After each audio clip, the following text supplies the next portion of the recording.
Assalamualaikum warahmatullahi wabarakatuh. Perkenalkan, nama saya Gina Oktaviani SPD. Saya CGP Angkatan 9 dari SMP Negeri 1 Pedamaran, Kabupaten Ogan Komering Ilir, Provinsi Sumatera Selatan.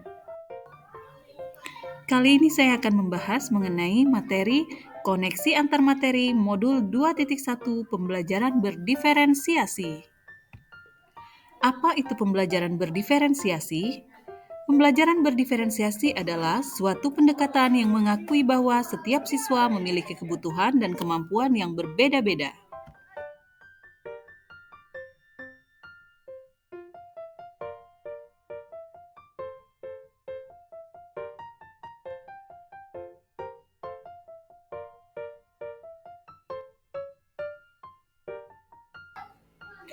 Bagaimana cara melakukan pembelajaran berdiferensiasi di kelas? Agar dapat melakukan pembelajaran berdiferensiasi, guru harus 1. Memahami tujuan pembelajaran. 2. Memahami dan mengetahui kebutuhan belajar murid. 3. Menciptakan lingkungan belajar murid yang mengundang minat murid untuk belajar. Yang keempat, melakukan manajemen kelas yang efektif. Terkait dengan kebutuhan belajar murid, guru harus memahami 3 aspek berikut. Yang pertama, kesiapan belajar murid atau readiness. Yang kedua, minat murid. Yang ketiga, profil belajar murid. Kesiapan belajar. Kesiapan belajar merupakan kemampuan awal yang harus dimiliki oleh peserta didik untuk menunjang keberlangsungan proses pembelajarannya. Oleh karena itu, guru perlu mengidentifikasi kesiapan belajar peserta didik agar mampu merancang strategi pembelajaran yang sesuai dengan kebutuhan peserta didik. Selanjutnya, minat belajar. Setiap anak memiliki kebutuhan dan kemampuan yang berbeda-beda. Minat sendiri adalah keinginan yang mendorong murid pada suatu keinginan, dan minat ini sendiri merupakan hal yang penting untuk menentukan strategi pembelajaran yang seperti apa yang dibutuhkan dalam proses pembelajaran. Profil belajar murid.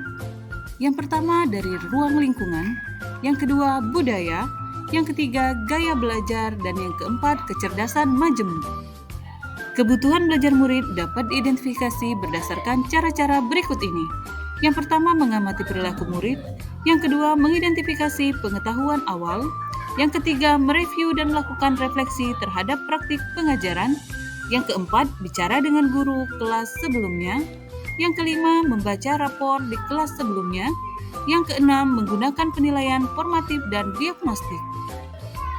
Strategi untuk mendiferensiasikan pembelajaran. Yang pertama, diferensiasi konten. Yang kedua, diferensiasi proses. Yang ketiga, diferensiasi produk. Selanjutnya, diferensiasi konten.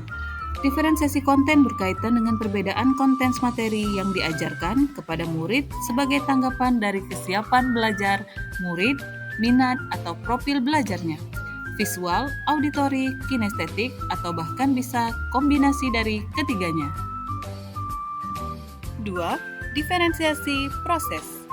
Diferensiasi proses yaitu bagaimana peserta didik akan memaknai materi yang dipelajari baik secara mandiri ataupun kelompok dengan menyediakan kegiatan berjenjang.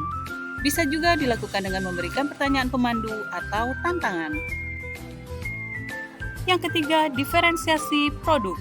Diferensiasi produk merupakan menampilkan dan mendemonstrasikan hasil pekerjaan siswa kepada guru berupa tugas proyek. Produk yang diberikan meliputi 2 hal, yaitu memberikan challenge dan keragaman atau variasi, serta memberikan siswa pilihan bagaimana mereka dapat mengekspresikan pembelajaran yang diinginkan. Adakah keterkaitan antara modul pembelajaran berdiferensiasi dengan modul-modul yang lain? Modul 1.1, modul 1.2, modul 1.3, modul 1.4, dan modul 2.1.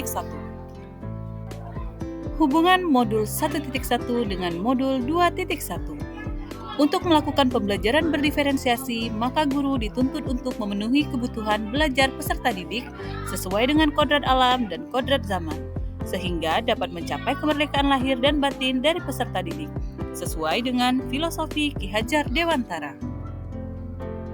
Hubungan modul 1.2 dengan modul 2.1.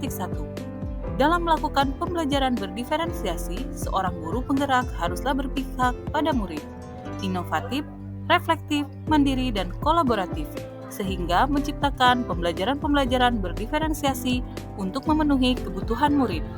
Dengan demikian, guru penggerak dapat mewujudkan kepemimpinan murid dan memerdekakan murid dalam belajar, sesuai dengan nilai dan peran guru penggerak.